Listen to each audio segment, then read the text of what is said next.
ওয়াল্লাহি ওয়াল্লাহি ইনশাআল্লাহ আপনার অতি দ্রুত বিবাহ শাদী হয়ে যাবে। অনেক দিন যাবত চেষ্টা করতেছেন কিন্তু বিবাহ শাদী হচ্ছে না। অনেকবার ঘর আসে, দেখে চলে যায়। ব্ল্যাক মিউজিকের মাধ্যমে বা কালা জাদুর মাধ্যমে বা তাবিজের মাধ্যমে কেউ যদি বিবাহ বন্ধ করে রাখে বা বন্দিশ করে রাখে, যত বাধাবিঘ্নতাই থাকুক না কেন, সমস্ত বাধাবিঘ্নতা দূর হয়ে ইনশাআল্লাহ আপনার বিবাহ শাদী হয়ে যাবে। এবং এমন এক ছেলের সঙ্গে বা এমন এক মেয়ের সঙ্গে আপনার বিবাহ হবে, আপনি আলহামদুলিল্লাহ বিবাহের পর আপনি অনেক শুকরিয়া আদায় করবেন। তো আল্লাহ তাআলার এই নামটি আমি যে নিয়মে বলবো এভাবে করবেন, ইনশাআল্লাহ আপনার বিবাহ শাদী কিছুদিনের মধ্যে হয়ে যাবে। আল্লাহ তাআলার নাম কখনো আপনাকে ধোঁকা দিবে না। তো ইয়াকিন করে বিশ্বাস করে আপনি আমল করবেন, ইনশাআল্লাহ আপনি সাকসেস হবেন। এই আমলটি কিভাবে করতে হবে এবং কোন নিয়মে পড়তে হবে, এই নিয়মটি আমি এই ভিডিওতে বলবো ইনশাআল্লাহ। তাই অনুরোধ করছি, আমলের নিয়তে ধৈর্য ধরে ভিডিওটি শেষ পর্যন্ত দেখুন। নতুন হয়ে থাকলে চ্যানেলটি সাবস্ক্রাইব করে পাশে থাকুন যাতে আমল বা দোয়ার ভিডিও আপনার কাছে পৌঁছে। প্রিয় দর্শক, আল্লাহ তাআলা কুরআনুল কারিমে বলেন, ওয়ালিল্লাহিল আসমাউল হুসনা ফাদউহু বিহা। আল্লাহ তাআলার কিছু সুন্দর সুন্দর নাম রয়েছে। এই সমস্ত সুন্দর সুন্দর নামের মাধ্যমে আল্লাহ তাআলাকে ডাকলে আল্লাহ তাআলা অবশ্যই ডাকে সাড়া দেন। আর আল্লাহ তাআলা আমাদের ডাকে যে সাড়া দেন, এটা কুরআনের অন্য আয়াতে আছে, ক্বালা রাব্বুকুম উদউনি আস্তাজিব লাকুম। আল্লাহ তাআলা বলতেছেন যে তোমরা আমাকে ডাকো, আমি তোমাদের ডাকে সাড়া দিব।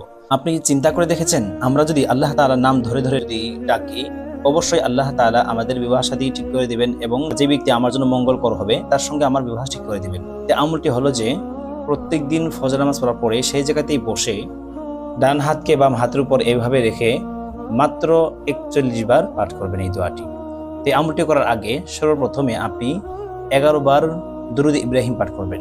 যে দুরূদ ইব্রাহিমটা আমরা নামাজে পড়ি, আল্লাহুম্মা সাল্লি আলা মুহাম্মাদ ওয়া আলা আলি মুহাম্মাদ কামা সাল্লাইতা আলা ইব্রাহিম ওয়া আলা আলি ইব্রাহিম ইন্নাকা হামিদুম মাজিদ। আল্লাহুম্মা বারিক আলা মুহাম্মাদিন ওয়া আলা আলি মুহাম্মাদ কামা বারাকতা আলা ইব্রাহিম ওয়া আলা আলি ইব্রাহিম ইন্নাকা হামিদুম মাজিদ। এই দুরূদ শরীফটি 11 বার পাঠ করবেন। আর যদি অতি জলদি থাকে বা তাড়াহুড়া যদি থাকে, সময় যদি কম থাকে, তাহলে 11 বার যে কোনো দুরূদ শরীফ আপনি পড়তে পারেন, সাল্লাল্লাহু আলাইহি সাল্লাম পড়তে পারেন। তারপরে এই কাঙ্ক্ষিত আল্লাহ তাআলার নামটি অবশ্যই পাঠ করবেন 41 বার, মাত্র 41 বার ডান হাতকে বাম হাতের উপর এভাবে রেখে মাত্র 41 বার পাঠ করবেন।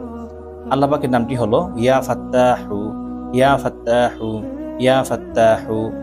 এই নামটি মাত্র 41 বার পাঠ করবেন। পাঠ করার পরে আবারও 11 বার দুরূদ ইব্রাহিমটাই পাঠ করবেন, যে দুরূদ শরীফটা আমি মাত্র পড়লাম। আর যদি দুরূদ ইব্রাহিম না পারেন বা সময় যদি কম থাকে, তাহলে যে কোনো দুরূদ শরীফ আপনি পড়তে পারেন। এইভাবে আপনি কিছুদিন কমসে কম আপনি ধৈর্য ধরে সহ্য করে কষ্ট করে যদি আপনি 41 দিন যদি পড়তে পারেন, ওয়াল্লাহি ওয়াল্লাহি ইনশাআল্লাহ আপনার অতি দ্রুত বিবাহ শাদী হয়ে যাবে। এবং এমন এক ছেলের সঙ্গে বা এমন এক মেয়ের সঙ্গে আপনার বিবাহ হবে, আপনি আলহামদুলিল্লাহ বিবাহের পর আপনি অনেক শুকরিয়া আদায় করবেন। যদি এই আমলটি কেউ করতে চান, কমেন্টে লিখে যাবেন, ইনশাআল্লাহ আমি তাদের জন্য দোয়া করে দেবো এবং অনুমতি দিয়ে দেবো। যদি ভিডিওটি ভালো লাগে তাহলে কমেন্ট, শেয়ার, লাইক এবং সাবস্ক্রাইব করে পাশে থাকবেন।